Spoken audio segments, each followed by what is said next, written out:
News times തുടരുകയാണ്. വയനാട് എംപിയായി പ്രിയങ്ക ഗാന്ധി അല്പസമയത്തിനകം സത്യപ്രതിജ്ഞ ചെയ്യും. 11 മണിക്ക് സത്യപ്രതിജ്ഞ നടക്കും. അദാനി സംഭൽ സംഘർഷങ്ങളിൽ ചർച്ച ആവശ്യപ്പെട്ടുള്ള പ്രതിപക്ഷ പ്രതിഷേധത്തിൽ ഇന്നും സഭ പ്രക്ഷുബ്ധമാകാനാണ് സാധ്യത. ആർ കിരൺ ബാബു അതിന്റെ വിവരങ്ങൾ നൽകും. അല്പസമയത്തിനകം പ്രിയങ്ക ഗാന്ധിയുടെ സത്യപ്രതിജ്ഞ ചടങ്ങുകൾ ആരംഭിക്കും. കിരൺ, ഈ വയനാട് മുൻനിർത്തിയുള്ള പ്രതിഷേധങ്ങൾക്കും അവിടെ ശ്രമമുണ്ട്. എന്താണെങ്കിലും നേരത്തെ ഒരു മാർച്ചുണ്ടെന്ന പ്രഖ്യാപനമൊക്കെ ഉണ്ടായിരുന്നു, പക്ഷേ അത് നിലവില്ല. അതിനുമപ്പുറത്തേക്ക് പ്രിയങ്ക ഗാന്ധി പാർലമെന്റിലേക്ക് എത്തുന്ന ഒരു സാഹചര്യമാണല്ലോ. അപ്പോൾ വളരെ ആകാംക്ഷയോടെ വയനാട്ടുകാർക്കൊപ്പം തന്നെ രാജ്യം മുഴുവൻ ഉറ്റുനോക്കുന്നുണ്ട് പ്രിയങ്കയുടെ ആ ഒരു എൻട്രി. എന്താണ് വിശദാംശങ്ങൾ? എൽദോ, പ്രിയങ്ക ഗാന്ധിയുടെ സത്യപ്രതിജ്ഞ എന്നാണ്. ഇനി മുതൽ കോൺഗ്രസിന്റെ മുന്നിൽ നിന്ന് ആക്രമിക്കാനായാലും പ്രതിരോധിക്കാനായാലും രാഹുൽ ഗാന്ധിക്കൊപ്പം പ്രിയങ്ക ഗാന്ധി കൂടി കാണും എന്നുള്ള ഒരു പ്രധാനപ്പെട്ട പ്രത്യേകത കൂടിയുണ്ട്. രണ്ടുപേരും രണ്ട് വ്യത്യസ്തമായ ശൈലിയിൽ രാഷ്ട്രീയ പ്രവർത്തനവും വാക്കുകളും ഒക്കെ നടത്തുന്ന ആളുകളാണ്. അതുകൊണ്ട് തന്നെ പ്രിയങ്ക ഗാന്ധി രാഹുൽ ഗാന്ധി കുറെ കൂടി പക്വതയോടുകൂടിയാണ് വിഷയങ്ങളിൽ ഇടപെടുകയും അത്തരം രാഷ്ട്രീയ അഭിപ്രായങ്ങൾ പറയുകയും ഒക്കെ ചെയ്യുന്നെങ്കിൽ പ്രിയങ്ക ഗാന്ധി കുറെ കൂടി ചടുലമായ രീതിയിലേക്ക്, ആളുകളെ ആകർഷിക്കുന്ന രീതിയിലേക്ക്, അല്ലെങ്കിൽ ഉരുളക്കുപ്പേരി പോലെ മറുപടി കൊടുക്കാൻ കൂടി ശേഷിയുള്ള ഒരാൾ കൂടിയാണ്. സ്വാഭാവികമായും കോൺഗ്രസിന്റെ സീനിയർ നേതാക്കളൊക്കെ ഉള്ളപ്പോഴും പ്രിയങ്ക ഗാന്ധി സഭയിലെത്തുമ്പോൾ പ്രതിപക്ഷത്തിന്റെ ആക്രമണവും പ്രധാനമായും വരിക പ്രിയങ്ക ഗാന്ധിക്ക് നേരെ കൂടിയാവും. അല്ലെങ്കിൽ രാഹുൽ ഗാന്ധിക്ക് നേരെ കൂടി വരുന്ന ആക്രമണങ്ങളും കോൺഗ്രസിനെതിരെ വരുന്ന ആക്രമണങ്ങളും പ്രതിരോധത്തിന്റെ മുൻനിരയിൽ ഇനി പ്രിയങ്ക ഗാന്ധി കൂടി ഉണ്ടാവും.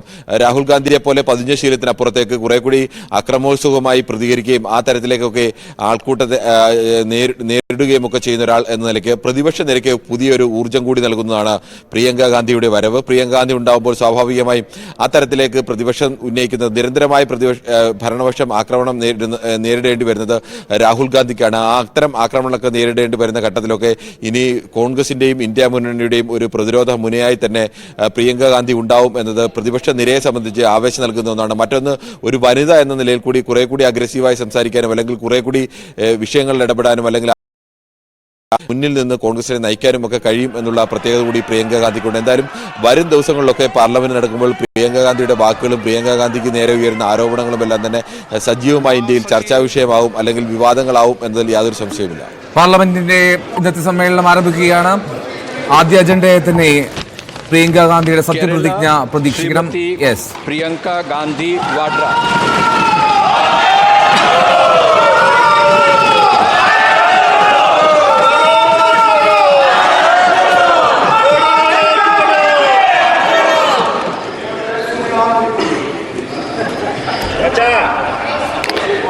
मैं प्रियंका गांधी वाड्रा, जो लोकसभा की सदस्य निर्वाचित हुई हूँ, सत्यनिष्ठा से प्रतिज्ञा करती हूँ कि मैं विधि द्वारा स्थापित भारत के संविधान के प्रति सच्ची श्रद्धा और निष्ठा रखूँगी।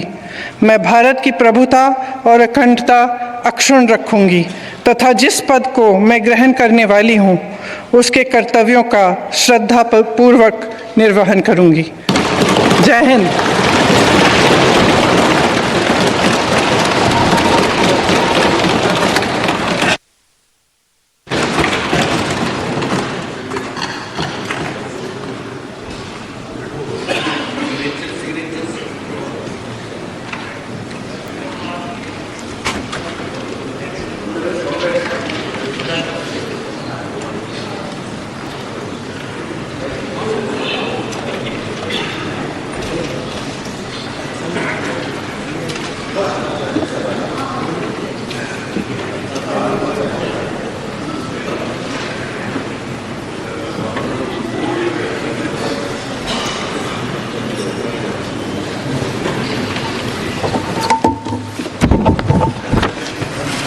महाराष्ट्र श्री चव्हाण रवींद्र वसंतराव.